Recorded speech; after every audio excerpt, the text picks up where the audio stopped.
I'm thrilled at today's guest, Ambassador Ron Dermer. He is, of course, Israeli Minister of Strategic Affairs and the former Israeli ambassador to the U.S. He is, to say he's in the middle of everything is an understatement. He's in the war cabinet. He's Bibi's, I want to say, right-hand man. I don't know if that's saying it correctly, but just that's the sense of it. He is a fellow Penn graduate, Wharton graduate, ZBT. I wasn't in ZBT, but you were a ZBT guy. I spent a lot of time there. We've got a lot to talk about. Welcome to the show, Mr. Ambassador. Thank you so much for taking the time. I know how busy you are. Thank you, Donny, for having me. And also really thank you for taking such a strong and unequivocal stance against anti-Semitism since October 7th. It's deeply appreciated. It's been a kind of light in a lot of darkness that you see. And I think as things fade and the dust settles in future years, you'll look back at that stand as a real badge of honor. And I mean it from the heart. And I want to thank you for continuing that fight and to call out anti-Semitism and making clear that there's a difference between legitimate criticism of Israel, this or that government, this or that policy, versus rank anti-Semitism. And not that many people have been fighting that on the front lines, and you've been doing that. And that I am truly grateful for. I appreciate that. So that means a lot to me personally. We're going to obviously talk about what's going on and the potential ceasefire that's on the table. But as long as you brought up anti-Semitism, were you shocked at the reaction around the world, particularly in the U.S., when October 7th happened, and instead of people rallying around Israel, quite frankly, the opposite happened? And are you hardened and expected that, or were you? I was kind of stunned, and it sent a shiver through all of us. That holy shit, that how much hatred there is towards Israel and towards Jews. And, you know, we can, I don't want to say sometimes forget that, but it gets buried. And unfortunately, it came so to the surface. I was not shocked, actually. I think that October 7th was a surfacing event of things that were right under the surface, and it brought it out. But this is something that I expected to happen for some time because, you know, I could see the arc of this, what sometimes people call the new anti-Semitism. And it's really an intellectual art. And what you have is really in very old hatred for Jews that is connecting to a new zeitgeist that's out there. And the way that I would trace the arc for you, and it really started, the first time I became aware of it was right around my college days, where you can see it. If you remember, there was a book by Alan Bloom called The Closing of the American Mind. Mm-hmm. And he wrote in the 1980s that all my students at Harvard, they believe in one thing. They all agree that there is no right and wrong. That's what he wrote in the 1980s. And I think the arc, if I look at it, it was there is no right and wrong. And then it moved to might is wrong. Then might is white. And then Jews are white. And so I think that's what you're seeing coming out on the streets. Not just in the United States, but around the world. And you can look so at it's the oppressor and the oppressed, and the darker skin and the whiter skin, and the more affluent and the less affluent. And it's that again, simple. It's Jew hatred. If you look Jew hatred in different periods in history, I wrote a piece, actually, helped Natan Sharansky, a famous Jewish dissident in the former Soviet Union, wrote a piece called On Hating the Jews in Commentary Magazine. And I helped him sort of put that together. And at that time, it was looking at the history of hatred of Jews, and you see that it's when Jews are always standing against the current. And the current changes, but the Jews are always found to be standing against that current. And that's why I said it's an old hatred, and it's a new arc. Now, you have some old anti-Semitism, I would say, more on the right side of your political spectrum. That's more the old hatred, you know, a neo-Nazi type stuff, you know, the people in Charlottesville or something, saying the Jews will not replace us. I think that's kind of familiar from what you saw 80, 90 years ago in Germany. But you also have something new, which is this arc. And that's why a lot of people were so shocked by it, because they didn't see it coming. But you can see the problem. Look, as I said, it starts, there is no right and wrong. Now, you know, you have everyone saying, well, we all have our narratives. There's no truth and falsehood. There's no right and wrong. And I think that's fundamentally wrong. It's true that not all the world is black and white. That's true. There's a lot of gray. But once you say it's all gray and there's no black and white, you're heading down a rabbit hole that's going to be very, very dangerous. And those people who say, well, there is no truth, there is no falsehood, there's only narrative, I would tell them, well, you know, there are Holocaust deniers out there. They think the Holocaust didn't happen. We say 6 million Jews were killed in the Holocaust. So maybe the truth is somewhere in the middle. Maybe it's only 3 million Jews. So it's that type of nonsense that there is no basic right or wrong that can lead you to a situation where good and evil can be flipped around. It doesn't start off that way, but that's actually the beginning. And then you move, as I said, to the idea, once there is no right and wrong, then anyone can decide what wrong is, right? Because there's no clear rules. There's no moral absolutes. And then I think we've moved to a place where might is wrong. And here it's very interesting. It's an irony of Jewish history a little bit, because the Jews made many contributions to religious ideas. But I think we also made an important contribution to political ideas, as we were the people who historically rejected the idea that might makes right. Most people believe that in antiquity, and the Jews rejected it throughout our whole history. And we rejected it whether it was said by a pharaoh or a Caesar, and certainly a Führer. But now most young people, they don't believe might makes right. They believe might makes wrong, which is also not a very Jewish idea, because you can be powerful and just, and you can be powerful and unjust. You can be weak and just, and you can be weak and unjust. So once might makes wrong, that's the next curve. Then they went to might is white, and you're dealing with those issues in the United States a lot, but it's not just the United States, it's around the world. The traditional, the powers in Europe and the United States and elsewhere versus what's called the global South. I think in the US, you're dealing with the 1619 versus 1776, what defines America, what doesn't define America. So we don't have to get too much into that, because it's probably something that you deal with every day in your culture.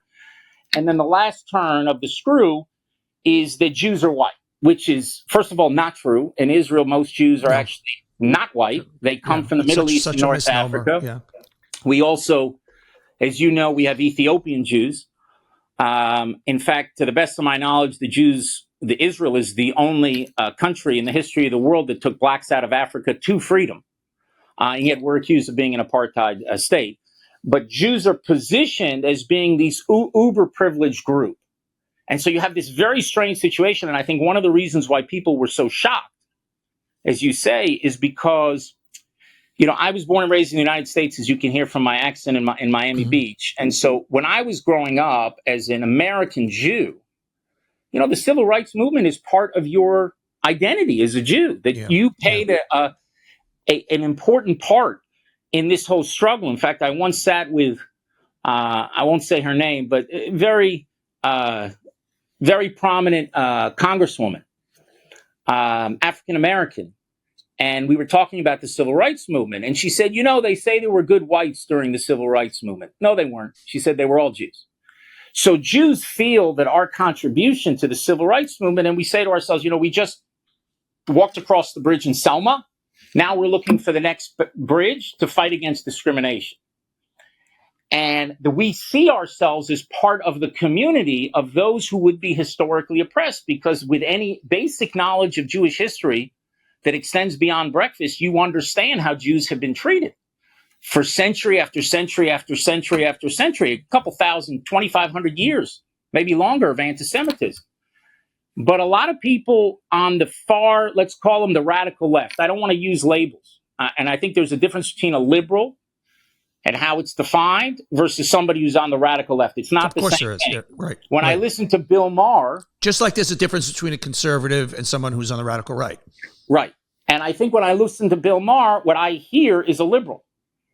And somebody who wants, free speech and will fight against discrimination. Somebody who's on the far left has a different value system. And I think they see the Jews in the totem pole of privilege, we're at the top. And that's very dangerous for Jews, because you could find yourself in a situation, which I think you see today, where you have on one side, you have that old hatred that is now resurfacing. And on the other side, you have this new hatred that is based on this intellectual zeitgeist. And that intellectual zeitgeist is very powerful. And I spoke about this several years ago. I don't know if everybody saw it when I said it, although people came up to me, you have a point about this, that how dangerous this is. But I think it came to the surface on October 7th. So on the one hand, it didn't surprise me at all. I think it's very sad that this has happened. I also don't think the anti-Semitism is simply an anti-Semitic thing. I think we're the low-hanging fruit of an anti-Western, anti-American. I think most of those people who are going in the streets, I think if you interviewed them, you interviewed 100 people, you'd be lucky to find 3 people who have anything nice to say about the United States of America. Yeah, I mean, we saw that when all of a sudden it became Osama bin Laden. They posted his doctrine, and people, fucking idiots in this country, like, maybe at a point there. I mean, you don't need to know anything else. But it's not understand. America again is defined by its imperfections. The thing about being a country is you're not perfect. America's not. I have news for all your listeners. America's not perfect, and Israel's not perfect. The question is, how do you judge a society based on a standard of perfection and only focus on its flaws? Like this 1619 versus 1776 debate, it's very interesting. But 1619 is a story of many countries around the world. 1776 is an American story. That's actually what makes America unique. And people, I think all of this is just about Israel, or it's about Jews. It's not. We're the low-hanging fruit of a much deeper problem. And so what's interesting is when I try and I'm saying Americans, the message should be, you want to fight anti-Semitism? Explain to people, no, it's not just about fighting Israel. It's about they're jihadists. And if they could take out New Jersey, they would take out New Jersey. And that's the way to change hearts and minds here. That Israel, to your point, is just the low-hanging fruit, and it is a jihad against all Western civilization. Well, try to find people who are anti-Israel and who love America. It's going to be first of all, on the left, it's virtually impossible to find those people. You might find a handful of people like that on the right, but you'll find that they usually go together.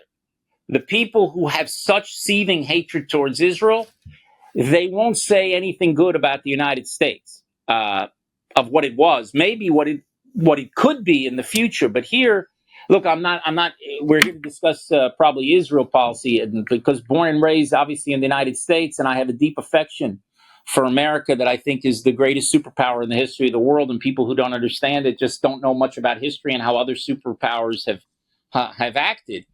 But it's concerning to me. As concerning as I am about the anti-Israel sentiment and anti-Semitic sentiment, it's concerning to me about America, about what happens in America's future. Because, look, what we have in common, America and Israel, is we are not just countries, we're causes. America is a cause. Israel is a cause. And you see these great figures in American history, when they were trying to reform and they were trying to bring change, they appealed to the creed of America. I think Martin Luther King is the best modern example of that. He said, America, you have this wonderful creed, live up to it. And that's why I think it mobilized so many people. But once you start saying that the inherent creed of the United States is bad, and America is essentially a nation that not only has imperfections, but its imperfections totally define it, then you're risking the glue that holds the United States together. And as you know, you may not feel this in the United States, but believe me, all of your allies and friends around the world feel it. Without the United States, I mean, the whole world is rudderless. Yeah. And so having a strong America that believes in its cause, that's critical for not just the future of America, it's critical for the future of all countries who value freedom and democracy and human rights. Well, let's that's why this struggle, just to finish the point, this struggle is not just a struggle about let's be friends to Israel, let's support Israel, let's fight anti-Semitism. It's a struggle, in a sense, for the heart and soul of the United States as well. And that's why I think that stance against anti-Semitism, we've been told, as you know, we're kind of the canary in the coal mine. Societies that turn on Jews, it doesn't turn out very well for others in that society. And I think that's why it's so important to fight this anti-Semitism, not just for Israel's sake, or the Jewish people's sake, but also for the sake of the United States and the future of freedom and democracy around the world. Let's talk about that Israeli cause, because there was a very concerning article yesterday. I'm just going to read you a little quote from Thomas Friedman. And Thomas Friedman, who's been a great friend of Israel, and this was very concerning. I'm going to read. The headline was, Israel is losing its greatest asset, acceptance. And basically, he said, I'm seeing increasingly rapid erosion of Israel's standing among friendly nations, a level of acceptance and legitimacy that is painstakingly built up over decades. And if Biden is not careful, America's global standing will plummet right along with Israel. I'd love your reaction to that, because once you start to lose Tom Friedman, not that Tom Friedman is the very, I want to give an analogy when Walter Cronkite kind of came out and all of a sudden kind of went against the Vietnam War. And I mean, that's concerning. And obviously we're going to talk about the pending ceasefire.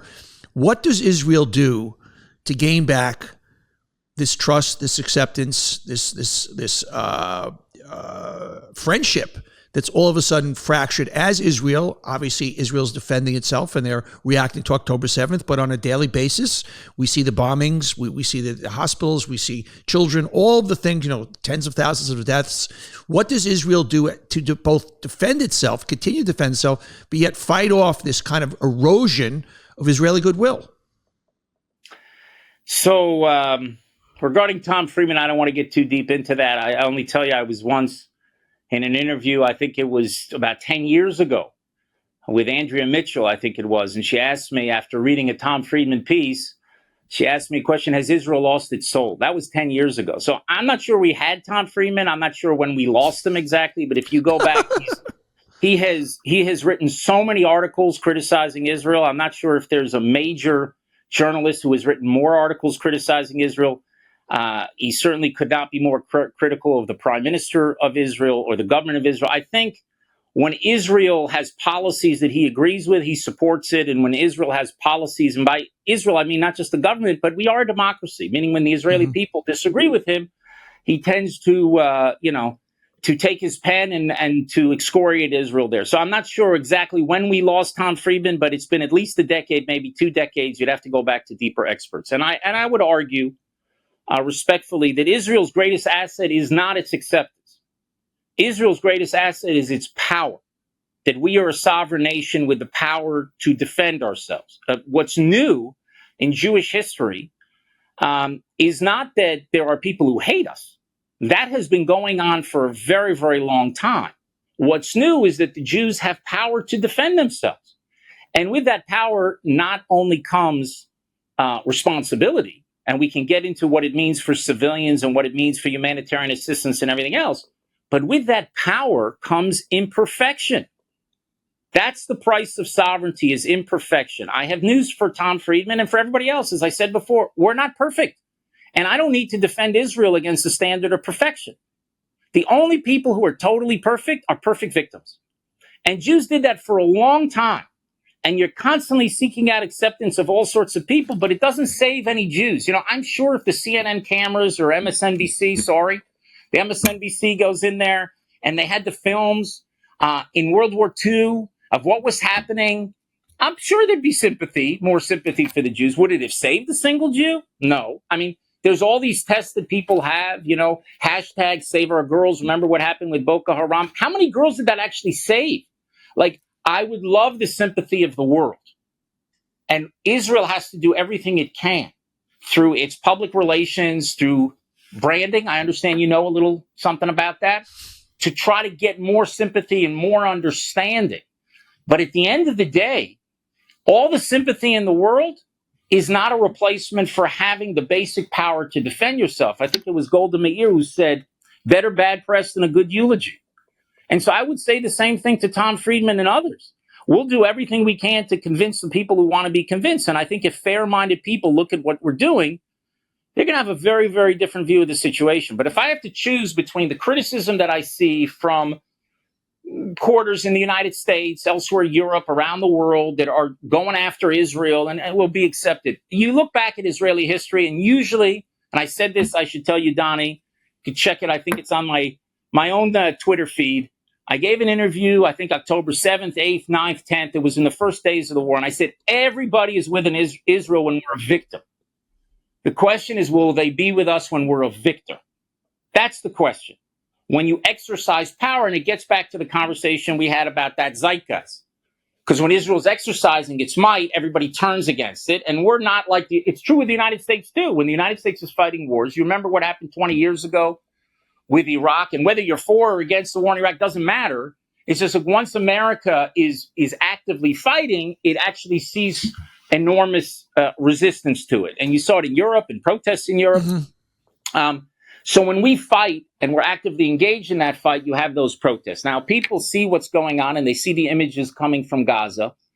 And it's a great tragedy. Every loss of a civilian life is a great tragedy. And when you see it day after day after day after day, it's obviously going to affect people's judgments of Israel. And it could affect the solidarity with Israel. But ultimately, we have to respond to what is the most horrific attack on Jews since the Holocaust. I think you have spoken very passionately about that as well, about the raping of women and the burning of babies and beheadings. And I think you may have seen this 45-minute video, which is their own videos that they're taking, which is what's different. I'm very hesitant to compare anything to the Holocaust because I just think it's unique. And maybe on a future episode, we'll talk about what was so unique about the Holocaust.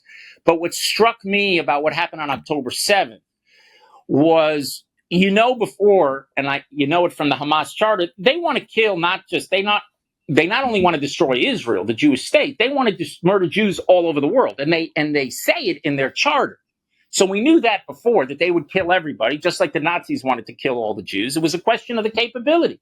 What are the capabilities that they have? They don't have the capability to do what the Nazis did, because there's an Israel that's stopping them. If Israel's army put down its guns tomorrow, you'd see they would kill everybody in Israel, and then they'd move on. And eventually they'd get to other places to kill Jews. What was unique, though, and different than the Nazis, is the Nazis hid their war crimes.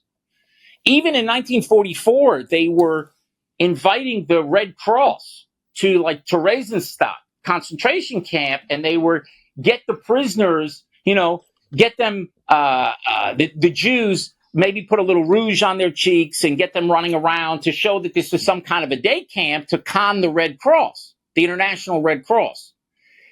These guys had GoPros of them perpetrating these massacres, meaning they're proud of it. That was the most chilling part.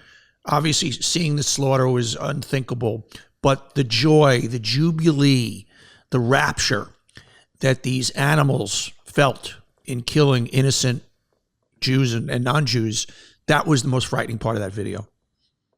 Listen, just one thing. They be human animals, as you may say, but they're humans. And when you are brainwashed in what they're brainwashed to believe the wild things that they believe, that's how these things happen. Like we want to make it clear that this type of fanaticism can be bred. And that's what they do from a young age. From the age of 3, 4, 5. That's the system. Along those lines, a lot of people, it's easy to, not easy. People go, okay, Hamas, there's 20,000 bad guys, Hamas, and 2 million, 2.2 innocent Gazans. My concern, and obviously anybody's concern, would be, okay, since it's been 15 years since this is being taught in the school, what percentage of those 2 million Gazans these civilians have been radicalized? And that's the big concern going into the future. So, I've been following polls there for a long time, and my reading of the polls are this. And here, it's not just an issue of Gaza. This is the mistake that people make. Yes, Hamas perpetrated this attack on October 7th. And yes, Israel needs to go and to destroy Hamas as a military organization in Gaza, and we can talk about what that means. And I'd say they have about 30,000 fighters, and Islamic Jihad has another 5,000 or 10,000. So you probably have about 40,000. The problem is that 85% of people, of Palestinians who live in Judea, Samaria, the West Bank, 85% support October 7th. 85%. So the radicalization problem does not stop at the border of Gaza. It goes throughout Palestinian society, which is a huge problem for those people who ultimately want to get to peace. And I'm actually optimistic about it. And we can talk about why that is, because I think we have a moment where in the wake of this military victory, if we do the right things, you can de-radicalize the population over time. But you have a huge problem. I remember somebody sent me a video. It was about 10 days after October 7th. And they sent me the video and they wrote, look at what Hamas teaches their children. And then I clicked on it, and it's like a 10-year-old talking about stabbing the Jews, and a 12-year-old, all the Jews have to die, all these wild things. But this was actually on the West Bank. It wasn't in Gaza. Now, you asked me what percent of the Palestinian population.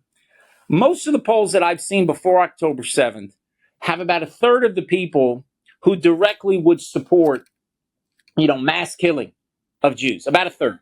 And then you had around, that's why the 85% number was high for me. I thought it would have been maybe 60 or 65. I thought it was a majority, but I didn't think it was going to be that high, which I think should concern us even more. But about a third of people in polls will support armed fighting against Israel and terror attacks against Israel consistently. And then about a third are opposed to it. And then you have a middle third that pretty much is poisoned like the bad third, but hasn't brought themselves to kind of fully supporting the action. Ideologically, they're with the bad third, but they don't support the action. Now, 85% supporting what happened on October 7th, that's super dangerous. And all of those people who are saying, well, two-state solution and we need to have peace, you're not going to have peace between Israelis and Palestinians until you deal with the problem of de-radicalization. So what is the source of my hope? The source of my hope is that after October 7th, and after Israel does what we need to do to achieve the military victory, which again we can talk about, we have to be what I would say, what Churchill said when he wrote the history of World War II, magnanimity and victory. What we need to do is help the Palestinians build a completely different future. And my own view is that we need to link reconstruction in Gaza to de-radicalization. Now, that's not linking humanitarian assistance. We have an obligation to enable humanitarian assistance to go in, and that they'll have. I mean, to meet the basic minimal needs, and we're doing that now when we're fighting, and it's very politically contentious in Israel, but the prime minister is pushing that through. We've got hostages there, which is why people in Israel are trying to stop the trucks from going in and delivering humanitarian assistance, because they say, why should they get humanitarian when they're holding our hostages? Now, I support providing that humanitarian assistance. It's the right thing to do, but it's very, very complicated. I'm not talking about linking humanitarian assistance to anything. What I'm saying is, if you want to rebuild Gaza, you have to de-radicalize. And that's schools, it's mosques, it's the idea of what they call refugee camps, which is basically fourth and fifth generation Palestinian refugees. It's the only people in the world that have an endless status of refugee status. And also, I think, dealing with the media. And we could talk about all those things if you want to break it down. But the reason I'm optimistic is, in the wake of a military victory, certain things are possible that were not before. What you did in Germany and Japan, you actually were very clear, and you showed magnanimity and victory. You did it with a Marshall Plan in Europe. And I think what happened with the Japanese was remarkable. If you think about how great an ally Japan is to the United States today, and how, they were given somewhat of a pass because of the Nazis, and people remember that historically more than they remember the Japanese, but it was a deeply radicalized culture. And yet you won a victory, you de-radicalized that culture, and now they're one of your best allies. And the conventional wisdom. Go ahead. Just one last point. You don't have to look 75 years ago, because people will say, well, that's different examples, and one's in Europe and one's in Asia. De-radicalization is happening in the Middle East today. It's happening in Saudi Arabia, and it's happening in the Emirates. So we now have real partners for de-radicalization in Gaza. And what we need to do is begin that process. Then when you want to have a discussion about what the end game should look like for ultimately resolving the Israeli-Palestinian conflict, that's a very interesting conversation to have. But the first thing we need to do is achieve a military victory. And I'll just say one thing. The idea of pushing a Palestinian state, it's very interesting to have a conversation about a two-state solution and issues with it, because there are serious issues with it that even people who support a two-state solution will agree with. Because I asked, do you support a two-state solution? People say yes. I said, well, do you think the Palestinians should have an army? No. Do you think the Palestinians should be able to bring anything they want into their borders? No. Do you think the Palestinians should control half the airspace between the Jordan and the Mediterranean? No. Do you think the Palestinians should be able to make military pacts with Iran? No. So I said, wait a second. So you think that there should be certain restrictions on sovereign powers of a future Palestinian state? Yes. I said, okay, well, let's figure out how you do that. And what is the prime minister's position? Where he has demonized across the world for the position. He says, I want the Palestinians to have all the powers to govern themselves, but none of the powers that could threaten Israel. It's a real problem. We have to discuss it. But before we can have the discussion, we have to have a victory. And the last thing we want to do is have any Palestinian a year from now, 5 years from now, 10 years from now, 20 years from now think, October 7th really advanced our cause. October 7th propelled the Palestinian national movement forward. That's a disaster. That will ensure that we'll never have peace. And one last thing on this. I saw an interview maybe 20 years ago from Hanan Ashrari, who's a prominent Palestinian spokeswoman. And it was after a Jerusalem bus bombing. And I think it was a bus bombing. And I turned on the TV. I think it was BBC was interviewing her. And the interviewer says to her, you know, Mrs. Ashari, you're never going to get a Palestinian state until you fight terror and make peace with Israel. And she had an answer that was very eye-opening. She said, no, the issue of Palestinian statehood and peace with Israel, those are two separate issues. She said, we're a people with a right of self-determination. That's why we have to have a state. Whether we decide to make peace with Israel is a separate story. So you have to understand what the Palestinians, not Hamas. Hamas is an Islamist jihadi, as you said. They're not interested in a Palestinian state. Maybe they'll stop for 5 minutes to get one, to just continue their jihad throughout the region. But the other side of the Palestinian political spectrum, what they have been interested in is a state to continue the conflict, not to end the conflict. And that's why I ask everybody who supports a two-state solution, I have only one request for them. Do not separate statehood from peace. Because if you do that, you will ensure that there'll never be peace. Those things have to be connected together. And unfortunately... So then what's the solution? I hear everything you're saying about a two-state solution, but a continued what is that? We're going to talk about what's on the table now, but a continued occupation of Gaza and the West Bank. Many would argue on the other side will never solve the problem either. So give me the playbook, give me the solution, because everybody's saying, okay, what's next? What's next? What's next? What is the Ron Dermer solution? Because to me, this seems like a Rubik cube. And I always think I'm the smartest guy in the room. I couldn't even fathom what the end game is here. So here, first of all, Israel's government's going to have to make decisions, and I'm one minister in the government. But the prime minister did put out a statement that has very, very broad consensus within Israel.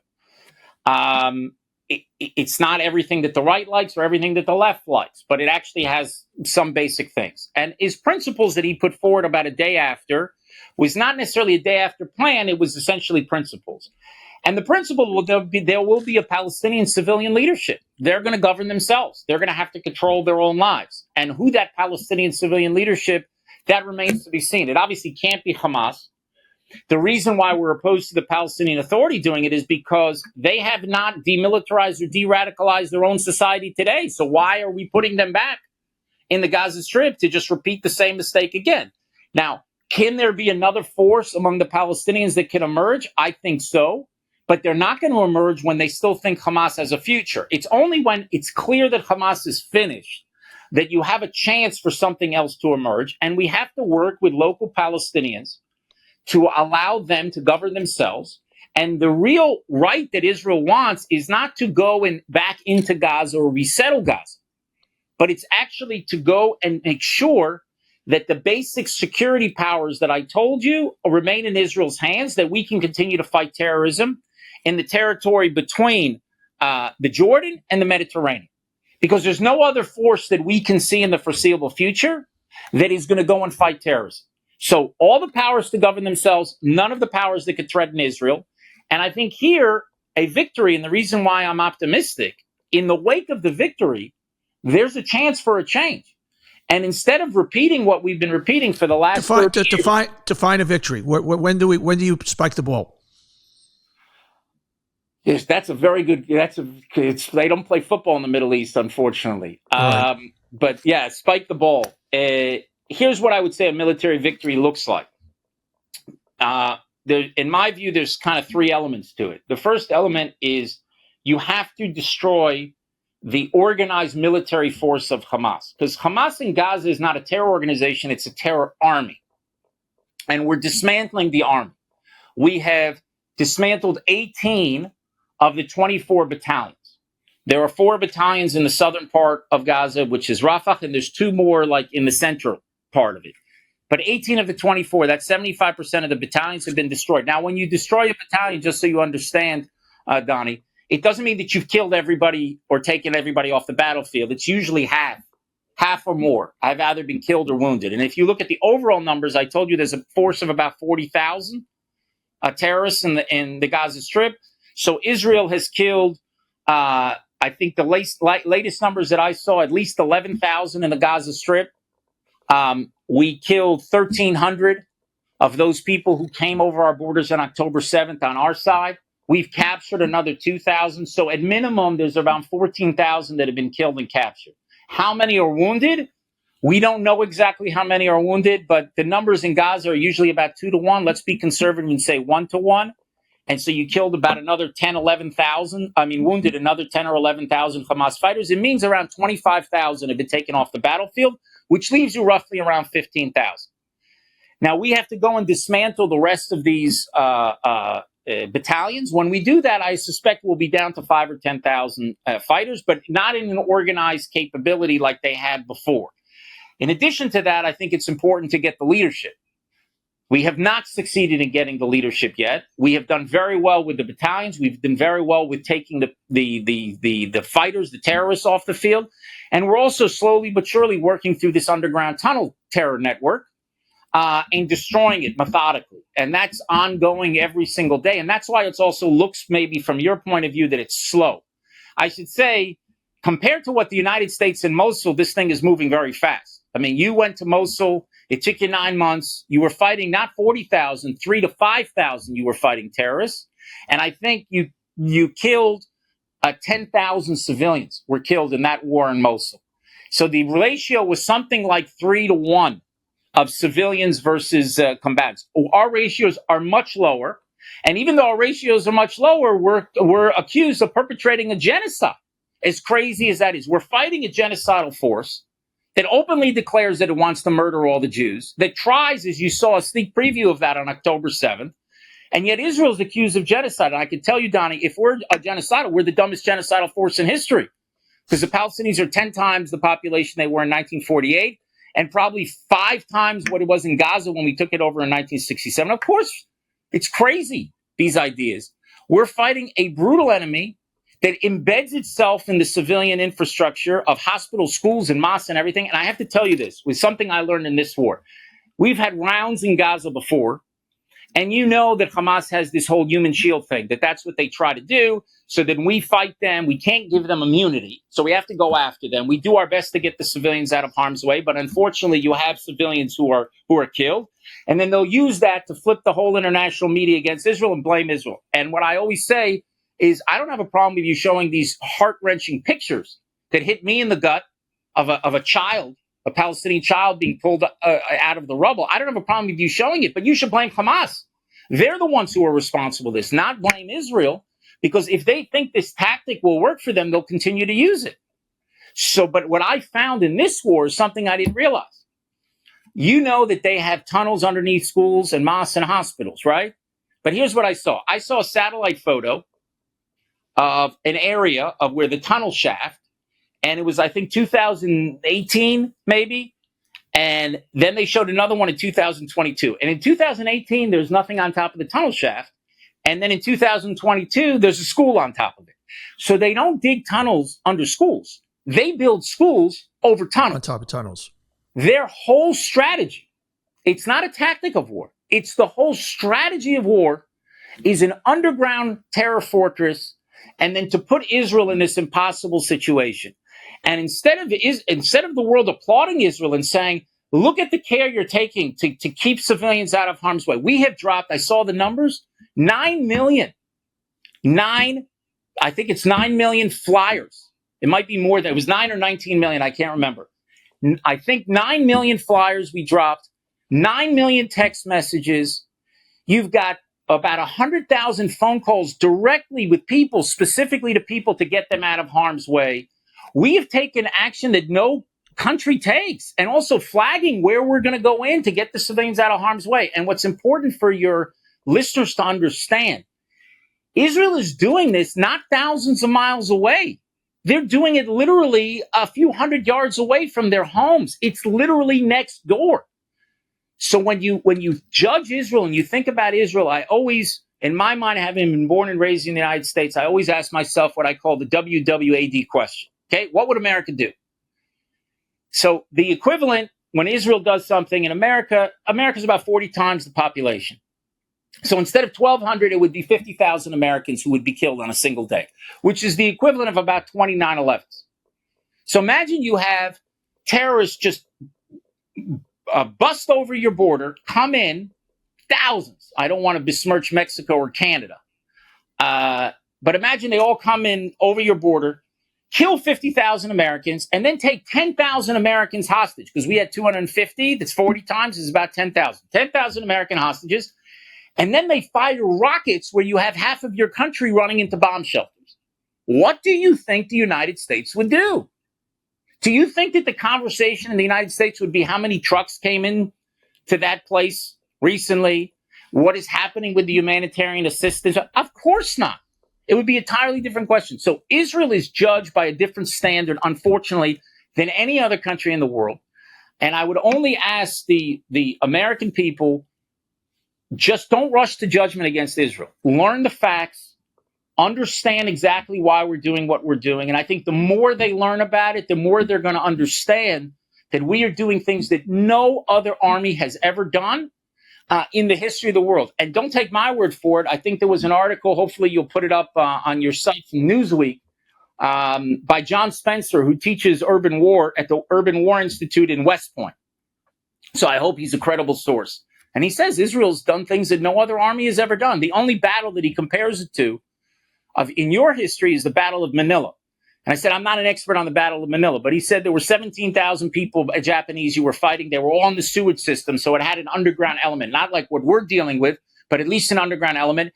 And your soldiers had to go in there and defeat the Japanese, and I think 100,000 civilians were killed in that process. So when you rush to judgment to Israel, stop a second, look at the facts, see what's going on, and understand in a deep way that our fight against that terror organization is your fight as well. We cannot give them immunity. We have to say you cannot use people as human shields. Every terror organization around the world is looking, and they say if America goes wobbly and doesn't support Israel, which thankfully is not happening, I should say. Maybe we'll talk about polls that have come out as well recently, which I think are fascinating. But if they see America goes wobbly and they see these awful pictures and that leads to a complete change in public support for Israel, then other terror organizations are going to adopt this tactic. We have to save women and children from being held hostage from terror organizations, not just our hostages, but Palestinian hostages that are being held there. And we have to win this war. And in the wake of this war, I think we have to be, as you say, we have to be smart, be magnanimous in victory, talk about a long-term solution to the Israeli-Palestinian conflict. If we have a process that de-radicalizes the population over time, I'm confident ultimately we can get a settlement of this conflict. Because the reason why this conflict hasn't been settled for over 100 years is not because there hasn't been a Palestinian state that's been established. That could have happened many times. 1937, 1947, could have happened in 2000 at Camp David, in 2008. We can go on and all the times. It's because the refusal to accept the legitimacy of a nation state for the Jewish people called the State of Israel in any boundary. That's the conflict. And once we can de-radicalize the population, where they can understand, guess what? Israel has a claim to this territory. We're not like the Belgians in the Congo. We're not the British in India. We're not the French in Algeria. We're not some colonialist force. That this is the historic Jewish homeland of the Jewish people. This is where the patriarchs of the Jewish people prayed, where our prophets preached, where our kings ruled. We have a claim on this land. They don't have to deny their own claim. They can say they have a claim and we have a claim. Then you're in a negotiation. But when they say you stole our house, it's all ours and not yours, and you're some foreign colonialist from somewhere, then you're never going to be able to solve this problem. We have to de-radicalize, get people to stop thinking about and teaching their kids to murder Jews. And here, I'm sorry for the stream of consciousness, but I must tell you, when the United States at the beginning started talking about a revitalized Palestinian Authority, when I first heard the word revitalized, I called up one of my counterparts in the United States, and I say, what does that mean? Revitalized to me means going to a day spa. That's what it means to be revitalized. What does it mean, a revitalized Palestinian Authority? And then they said, well, it's reform and you need good governance and you need fighting corruption. I said, no. There are 100 corrupt countries around the world, and there's probably 120 dysfunctional governments around the world. But there are not governments around the world that teach 5-year-olds to murder Jews and teach 10-year-olds, to murder Jews and teach 15-year-olds that your heroes should be those people who murder Jews. What we need to do is do a deep de-radicalization. And I think if the international community and certainly the United States partners with us, and we have regional partners now, which we didn't have 20 years ago when there was a transition from Arafat to Abu Mazen, they were not there. But the Saudis are de-radicalizing. The Emiratis are de-radicalizing. If we bring them in as partners, then I actually am very optimistic about the prospects of ultimately getting to a settlement. And I think we need to think of doing this in one generation. If you think about doing it in a generation, you might get there in 10. But if you say to yourself, in 3 years there's going to be a Palestinian state and we're going to solve the conflict when 85% of the people supported what happened on October 7th, you're kidding yourself. So let's use this opportunity to have a real peace process, something that, frankly, we have not had for 30 years. So I want to jump in for a second. What's the latest? Because I know you're pressed for time. President Biden has said that by the weekend, he's thinking there's going to be a ceasefire. What is the latest on the deal on the table? You mean the hostage negotiations? Yes. Well, yes. Listen, I'm not sure. I hope President Biden's optimism is true. And here I will tell you that he has been very helpful in the first round at securing the deal that got those 80 women and children out, including a couple of dozen foreign nationals as well. I think he pressed the Qataris, which truly need to be pressed, because they're the ones that have the influence on Hamas. And he was very helpful there. And the U.S. is definitely trying to be helpful in getting to a second deal. I think one of the issues is Hamas is insisting that, we end the war. And we're not going to end the war. We cannot leave part of Hamas's military organization structurally intact in southern Gaza. Now, the war is not going to end when, like I said, when every single Hamas terrorist is killed. That's not the end of the war. But you have to take care of their organized terror force. It's I'll get back to the hostage, but I want to make this point clear to your listeners because a senior U.S. official was here recently, about 6 weeks ago, and he says, Hamas is an idea, and you can't destroy an idea. And I said, Nazism is an idea, and there are Nazis in Charlottesville walking around with tiki torches that they bought at Bed Bath & Beyond, but they don't have a state called Germany. And ISIS is an idea, and there are black flags in a lot of bedrooms, not just in the Middle East, but also in places in Europe, and for all I know, places in the United States, the black flags of ISIS. But they don't have a caliphate in Iraq and Syria. And when you deny a territorial base to a terror organization, it's a completely different story. So our goal in Gaza is to destroy them as an organized military force in Gaza. There'll still be terrorists left there. There'll be terrorists left in Judea, Samaria, the West Bank. There'll be Hamas terrorists in different places around the world, but we have to deny them that. And part of the problem in the hostage deal is they want us to basically end the war. And we're not willing to end the war because we haven't achieved the military objective. We're close. We're probably weeks away. The prime minister said it recently on U.S. television. He said, once we go into Rafah, this last section, we were weeks away from finishing the heavy fighting phase of the war. And we've done 18 of the 24. It's that last stand that they're trying to take in the southern part of the Gaza Strip. That's what we have to finish off. And the chances of us getting to the leadership also will go up because they're running out of space. Gaza is not Russia. They're running out of space there, and they're stuck in that one spot. What we need to do, and here we agree with the Americans and the Biden administration, we got to get the population out of harm's way, give them the time to get out of harm's way, and make sure that we can really ramp up humanitarian assistance to help those people in need. That's what we need to do before you go in to Rafah and to have that plan. And we agree with the United States on this. But the part of the thing is you got to square the circle between the Hamas demand to end the war and our refusal to end the war. Once that is squared, then I think it's possible to see if we can reach an agreement. I'm one vote in the government, but I believe that we deeply want to bring these hostages home. And as long as we can ultimately continue the fight to win the war, then I think that will pass the vote in the government. And I hope we can get there sooner rather than later. There's a lot of complicating events around it. We haven't discussed what happened in the north in Lebanon as well, because we have active fighting and skirmishes on the Lebanese border as well. We have Ramadan coming up in about 10 days. There's a lot of moving parts, as you said, a Rubik's Cube. It's kind of like a Rubik's Cube and I could never actually solve that thing. You may have been one of those guys that could do it. Definitely not. Definitely I could never do it. But there's a lot of moving parts to it. But what I will tell you is that Israel's determined to achieve the objectives it laid out in the war. And I think we're going to achieve those objectives, which is, one, to dismantle Hamas's military capabilities, to end its political rule in Gaza, to ensure that Gaza no longer poses a threat to Israel, and to bring our hostages home. We're going to achieve all of those goals. We have already been able to save, I think it's 114 hostages, most of them through the deal that happened. We had a couple of cases of a rescue, including a very daring rescue that happened about 3 weeks ago, where we were able to save 2 hostages. We saved another one in an earlier rescue operation, but it's largely through these deals that we're able to do it. And I hope we're going to get it. And we're grateful with President Biden and how he's trying to help us get to that place. But Hamas is also split between Hamas internally in Gaza and Hamas externally in Gaza. Then you have the Qataris, you have Egyptians. Believe me, I know it's hard to follow if you're watching from abroad. There's a lot of complications here. What I say, the bottom line is that Israel wants to bring these people home. And as soon as we get a deal that enables us to continue to achieve our objectives in this war, we'll be the first to take it. Mr. Ambassador, you've been generous with your time. Keep up the good work. Let's pray for peace. And you're a good man. Thank you so much, Mr. Ambassador. Thank you. And thank you again for your stalwart stance against anti-Semitism.